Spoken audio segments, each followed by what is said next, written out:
السلام عليكم ورحمة الله وبركاته. ازيكم يا حبايبي؟ عاملين ايه؟ ان شاء الله تكونوا بألف خير. راجعه لكم بقى كده بوصفة سهلة وسريعة ومغذية جدا، واولادك هيحبوها قوي. شكلها وطعمها في منتهى الجمال.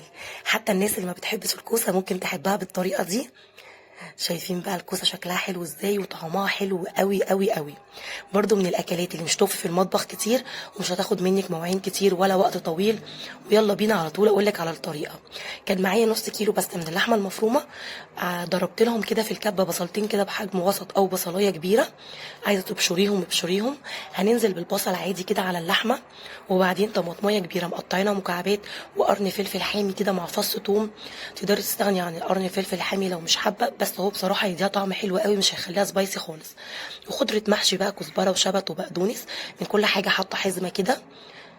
وبعدين نزلت بقى بملح وفلفل اسود وبهارات لحمه. بس كده، وهنعجن الكلام الجميل ده كله في قلب بعضه.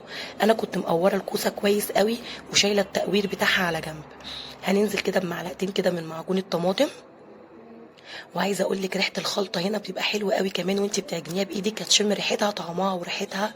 هيعجبوكي قوي. كنت مقوره الكوسه كده وعامله فيها تضليعه كده بالمقوار.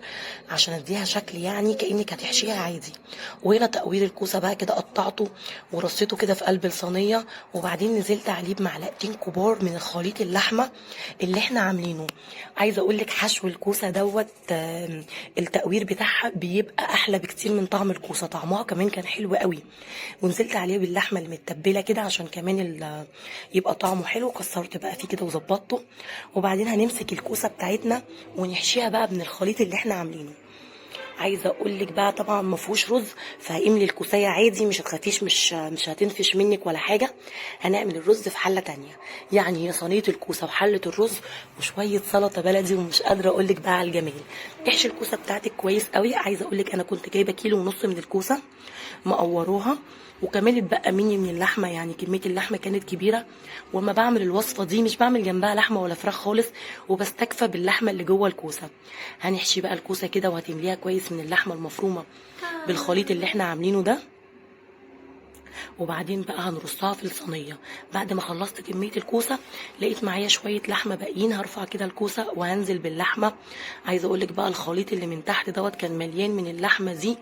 وطعمه حلو قوي. بالشكل اللي انتوا شايفينه دوت. معايا بقى كده كوبايه من من الشوربه متبله كويس. نزلت عليها كده بنص كوبايه من عصير الطماطم، وكمان معلقتين من الصلصه كده. ورشه من الزعتر.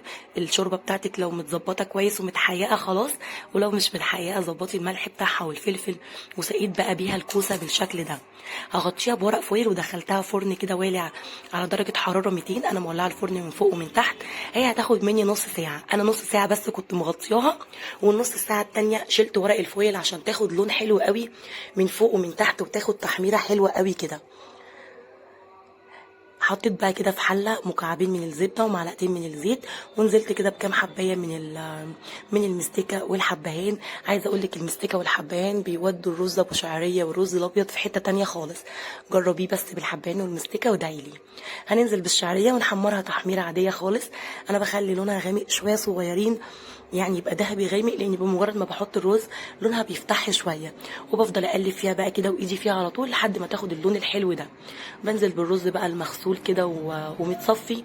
وبعدين ببتدي اقلبه لحد ما يتشوح كويس واتاكد ان ميته نشفت. بنزل بس برشه صغيره من الملح. ولو هسقيها بالميه بزود لها مكعب مرقه. ولو الشوربه بتاعتي متظبطه. وانزل بكميه الشوربه بقى. يدوبك بس تغطي الرز، انا مش بغطيه قوي لاني ببقى عايزه الرز مفلفل كده وحلو. وعشان ما يعجنش منك. هيغلي بس غلوتين وهقوم موطيه عليه النار خالص. لحد ما يتشرب. وبس كده، والرز بتاعنا ريحته وطعمه حلو قوي والصينيه خرجت بالشكل الجميل ده. كل اللي عندك هيجربها هتعجبه جدا. الصوص بقى اللي تحت الكوسه ده طعمه بجد روعه. رش بقى كده رشه من البقدونس او الكزبره. وشويه من الرز دوت. على شويه من السلطه، ويا لو عندك بقى شويه مخلل، بجد يعني اكل عظمه. هستناكي تجربيها وهستنى رايكم في التعليقات. يا رب الفيديو يكون عجبكم، ولو انت بتشوفيني لحد دلوقتي وما دوستيش لايك وشير للفيديو، هستناكي تعملي لايك كده وشير عشان الفيديو يوصل لاكبر عدد ممكن من الناس. ولو مش عامله متابعه للصفحه، هستناكي تعملي متابعه واشتراك لقناتي على اليوتيوب. يا رب الفيديو يكون عجبكم، واشوفكم على خير في فيديو جديد، وباي باي.